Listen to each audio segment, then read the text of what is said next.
દોસ્તો, સ્ટુડિયોમાં ઉપસ્થિત છે ધર્મ પટેલ, જેમને ઇન્ટિરિયર ડિઝાઇનિંગમાં ગોલ્ડ મેડલ મળ્યો છે. ધર્મ, કોંગ્રેચ્યુલેશન. Thank you sir. કેવી લાગણી થાય છે તમને ગોલ્ડ મેડલ મળ્યો છે તો? લાગણી તો થાય, કારણ કે 4 વર્ષ બહુ મહેનત કરી હતી. રિઝલ્ટનું વિચાર્યું નહોતું, પેશન હતું, કરવું હતું ડિઝાઇન. એ 4 વર્ષ પૂરેપૂરી મહેનત કરી અને કોલેજ એનું વળતર આપી દીધું. બરાબર છે. આમ તો તમારી મહેનતને વળતર છે, બરાબર છે. અને અહીંયાનો સપોર્ટ, અહીંયાની ફેકલ્ટીઝ, અહીંયાના ડિરેક્ટર્સ, એમનો તમને સપોર્ટ કેવો રહ્યો? પૂરેપૂરો સપોર્ટ હતો કોલેજનો. Like each and every month kind of બહારથી ગેસ્ટ ફેકલ્ટીઝ આવતા હતા અહીંયા અમને લેક્ચર આપવા માટે. એક્સપર્ટ્સ આવતા હતા બહારથી, ઓલ ઓવર ઇન્ડિયામાંથી. એન્ડ અમારી જે ઇવેન્ટ થતી હતી એમાં બી કોલેજનો સારો સપોર્ટ હતો. એમાં બી guest lectures each every day, like 7 ડેઝનું ઇવેન્ટ હતી, તો 7 ડેઝ ગેસ્ટ લેક્ચર હોતા હતા. અચ્છા અચ્છા. And Sara like on field experience interior designers અહીંયા આવીને બધું એમનું એક્સપિરિયન્સ શેર કરતા હતા. રાઈટ. ડિઝાઇનિંગમાં બી ઘણું બધું હશે. તમને સ્પેશિયલી શેમાં ઇન્ટરેસ્ટ છે? કે જે એટલે ડિઝાઇનિંગમાં એરિયામાં, ઇન્ટિરિયર ડિઝાઇનિંગમાં બી અમુક તમારા જે સેગમેન્ટ્સ છે એમાં તમને શેમાં વધારે રસ પડે?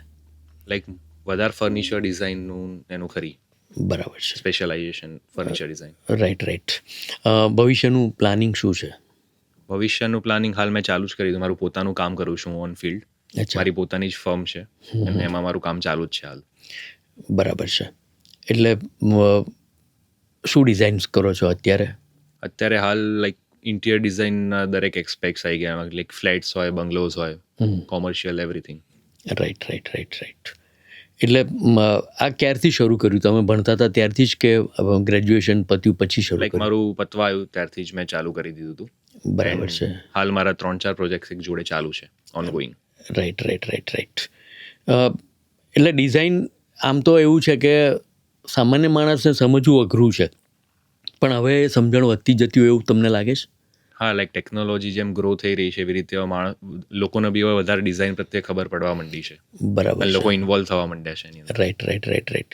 તો કે ઇન્ટિરિયર ડિઝાઇનરને અત્યારે તમને ચેલેન્જીસ કઈ લાગે છે?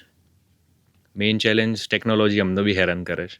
લાઈક કોઈ બી ક્લાયન્ટ હોય તો એ લોકો એમની ચોઇસીસ લઈને આવે, બટ ઘણી વસ્તુ બજેટમાં ફિટ ના થતી હોય, ઘણી વસ્તુ પ્રેક્ટિકલ ના હોય, પણ ક્લાયન્ટ જોડે વસ્તુ ક્લેશ રહે, થોડો સમજાવું એમને. બરાબર છે. તો એના આ જે સમસ્યા છે એનો ઉકેલ તમે કેવી રીતે લાવો છો? કારણ કે તમારા માટે બી નવી શરૂઆત છે, ચેલેન્જિંગ છે અને આગળ વધવાનું જ છે આમાં, એ પાક્કું છે.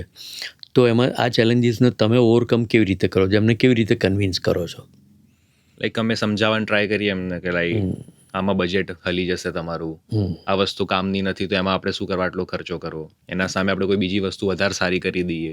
બરાબર છે. તો એ બજેટ એડજસ્ટમેન્ટનું ખાસ મેઇન અમે પોઈન્ટ લાવીએ તો સમજી જાય જલ્દી. રાઈટ. પહેલાં એવું હતું કે ધારો કે એક ફ્લેટ ડિઝાઇન કર્યો છે તો એ ડિઝાઇન વર્ષ ચાલતી હતી. હવે લોકોની ચોઇસ પણ બદલાઈ છે, લોકોની ફાઇનાન્શિયલ કન્ડિશન પણ ચેન્જ થઈ છે અને યંગસ્ટર્સને એ વધારે ગમે છે કે એ થોડા અંતરે, ધારો કે ઓછા સમયમાં, ધારો કે પહેલાં 25 વર્ષ કે 20 વર્ષ ચાલતી હતી જે ડિઝાઇન, એ હવે ફાસ્ટ બદલાય છે. તો એ એક્સપિરિયન્સ કેવો છે તમારો? એવા ક્લાયન્ટ્સ કેવી રીતે જોડાય છે તમારી સાથે કે જે તમને એવું કહે કે મને આ ઓલરેડી કરેલી છે, મને ડિઝાઇન હવે ચેન્જ કરી આપો? એ રિનોવેશનનો પાર્ટ થયો રહ્યો. રાઈટ. એટલે એવા પ્રોજેક્ટ હજી મેં એટલા કર્યા નથી. બરાબર છે. મેં બધા જે કર્યા પ્રોજેક્ટ મોસ્ટલી બધા મેં નવા જ કર્યા છે, રાઈટ. કે જે ફ્રેશ હોય. એમાં કેવું ક્લાયન્ટ કન્સેપ્ટ લઈને આવતા હોય, તમારે આવું કંઈક ઓવરઓલ થીમ જોવે છે તો આપણે એના ઉપર એવી રીતે પછી વર્ક કરીએ. બરાબર છે. એલજેનો સપોર્ટ તમને કેવો રહ્યો થ્રુ આઉટ તમારી કરિયર? એલજીનો સપોર્ટ પૂરેપૂરો હતો, સારો હતો. અહીંયા આગળથી દરેક પાર્ટમાં, દરેક મોમેન્ટે સપોર્ટ મળ્યો છે. બરાબર લાઈક છે. અમારી ઇન્ટર્નશિપથી લઈને દરેક વસ્તુમાં, બરાબર. ફિલ્ડ વિઝિટ્સ હોય, પરમિશન્સ લેવાની હોય તો કોલેજમાંથી એ લોકો ફોન કરી દે તો પરમિશન મળી જાય. એ બધું સારું સપોર્ટ હતું. તમે હવે એલજે એલ્યુમની સાથે પણ જોડાઈ શકો, બરાબર? કારણ કે એ એસોસિએશન પણ આપણું છે, તો તમે જોડાવાનું પસંદ કરો એમાં? હા, હું જોડાઈશ એમાં. એટલા માટે કે આપણા જ સ્ટુડન્ટ્સ, કોલેજના યુનિવર્સિટીના સ્ટુડન્ટ્સ છે જે લોકો વર્ષોથી અહીંયાથી ભણીને બહાર સરસ રીતે કામ કરે છે, તો એક પ્લેટફોર્મ છે કે જેની સાથે જોડાઈ શકાય.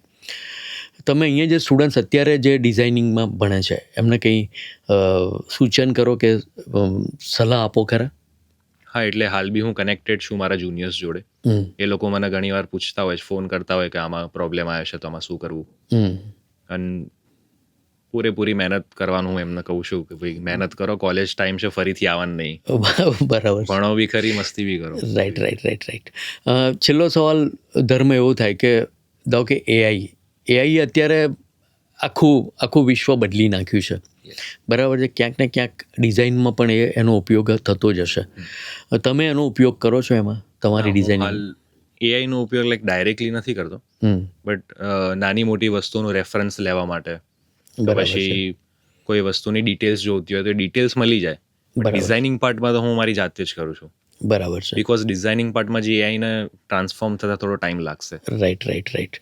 અને તમને as a designer, as a interior designer તમને એવું લાગે છે કે એઆઈ સંપૂર્ણપણે રિપ્લેસ નહીં કરી દે તમારા ક્ષેત્રમાં, ખાસ કરીને ડિઝાઇનિંગમાં? કારણ કે અલ્ટિમેટલી માણસની જે સમજ છે, માણસની એટલે વ્યક્તિની જે એક્સપર્ટની જે આઈડિયોલોજી છે, એના જો વિચાર છે, એની જે ક્રિએટિવિટી છે, એને એઆઈ રિપ્લેસ ના કરી શકે એવું. એટલે આ જે ડિબેટેબલ પ્રશ્ન છે. તમને શું લાગે છે as a interior designer? As a interior designer મને નથી લાગતું કે 100% રિપ્લેસ કરી શકે એક ઇન્ટિરિયર ડિઝાઇનરને, બિકોઝ અમારી ક્રિએટિવિટી લાઈક એક પર્સનની ક્રિએટિવિટી વધારે અલગ હોય, બિકોઝ હ્યુમન બ્રેન આજ સુધી કોઈ ડીકોડ નથી કરી શક્યું. બરાબર છે. તો અને સામે જે ક્લાયન્ટ્સ, એમની ચોઇસીસ જુદી છે, એટલે એ લોકો પણ આઈડિયા સાથે જ આવશે. બરાબર છે. એટલે આઈ થિંક કે એ ટાઈમ લેશે, અથવા અત્યારે થોડું કહેવું વહેલું પડે, પણ એઝ ઓફ ટુડે તો એવું જ લાગે જ છે કે એ રિપ્લેસ નહીં કરે. ધર્મ, અમારી રેડિયો એલજે વતી આપને શુભેચ્છાઓ કે તમે કરિયરમાં ખૂબ આગળ વધો, અને વન્સ અગેન ગોલ્ડ મેડલ માટે congratulations. Thank you very much sir. Thank you.